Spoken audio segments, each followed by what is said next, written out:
So this time I decided to do a wood turning kit project. Well, and actually I used acrylic, not wood, but you could certainly use wood if you wanted to. I just like the look of this one for this project. And this is it's a knife that kind of stays inside. When you want to flip it around, you can do that, and it just unscrews.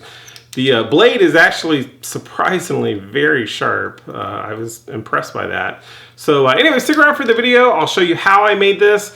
And if you haven't checked out my website at woodlogger.com, be sure to check that out too. Oh, and if you haven't clicked subscribe on my YouTube channel, be sure to do that too, as I post new videos out there from time to time, and you wouldn't want to miss them. So to get started on my gold keyring knife, I chose to use an acrylic blank. This is a green one.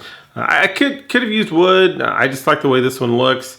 But anyways, to get started, you take your blank and you measure it up a little bit, strike a line.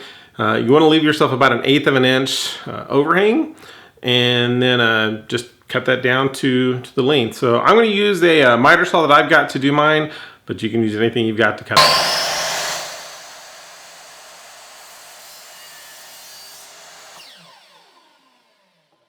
So I've got my blank cut to the size I want. Next up, I'm going to use a centering tool to find the center of one of the ends.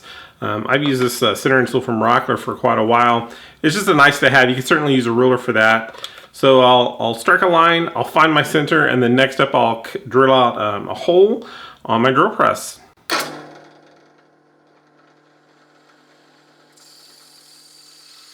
I have my blank all drilled out. Next up I'm going to use my brass blank to insert into that. But before I do that, I'm going to scratch it up with some sandpaper. In this case, I've got a 60 grit sandpaper.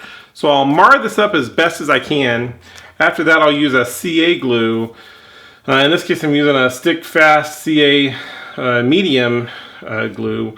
And it does dry really fast. It's called stick fast for a reason. So I'll put that on that pretty liberally. I'll insert that in there, doing my best to make sure that I don't get any glue on the inside of the brass blank. You can really mess your piece up if you do that. So I'll do that next, and then after that I'll be ready to turn that on my lathe.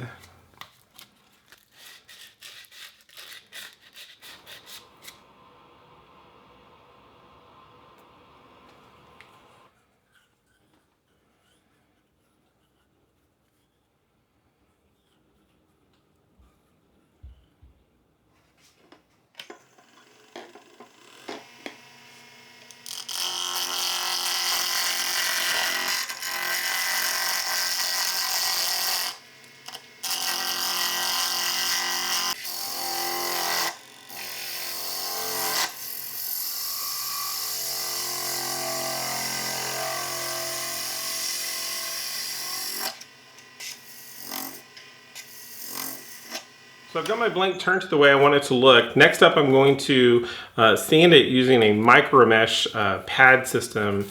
This one's got about 9 different pads, and it goes all the way from 1500, let me look at my little cheat sheet, all the way up to 1200. And so since it's color coded, it makes it a lot easier to make sure that you're going through the grids appropriately. A couple things about these though is that you have to use them wet. So I will be dunking this in some water, a small glass of that, and also try and cover my lathe a little bit because I don't want water getting on it. And I'll work my way through the grits, and hopefully it'll look nice when it's all done.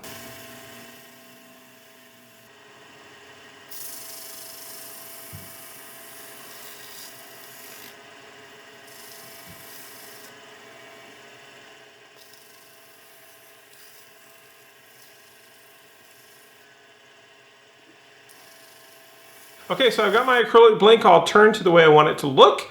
I use the micro mesh buffing pads to sort of sand it down and make it smoother. I think it looks pretty good.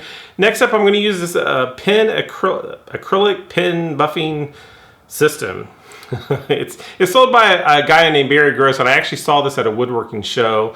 I'm still kind of debating on whether I like it or not. But it does give a little bit more shine to it.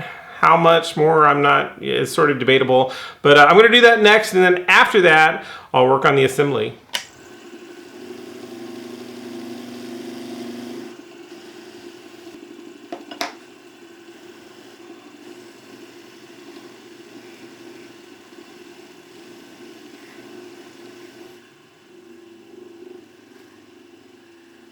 Okay, so I've got my blank all finished. I've got it buffed up. I think it looks pretty good.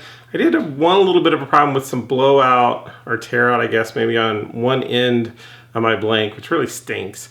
Sometimes you can fix it with sort of super gluing some pieces. It's a lot easier with wood. I'm not really sure how on acrylic that works very well, but fortunately for me, the kit that I've used, it has a key ring cap on one side. It's got this coupler on the other end, and I think this will actually kind of hide that tear out just a little bit, so I think I'll still be okay. So I'm going to use a pin press to press these pieces together. Works really good on pins, as you can imagine, but it'll work on this piece as well. So I'm going to work on the assembly for that, and we'll see how it turns out.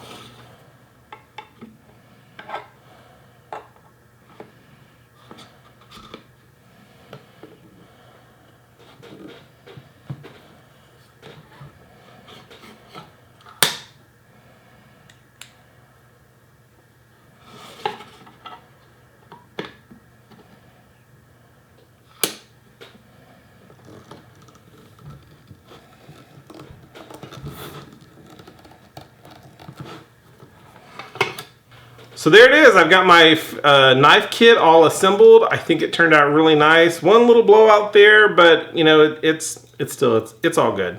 Anyways, check out my website at woodlogger.com, where I will post more detailed information about this project and other projects I have going on in my shop. And if you haven't already subscribed to my Facebook channel, be sure to do that too at facebook.com/woodlogger. So see you next time.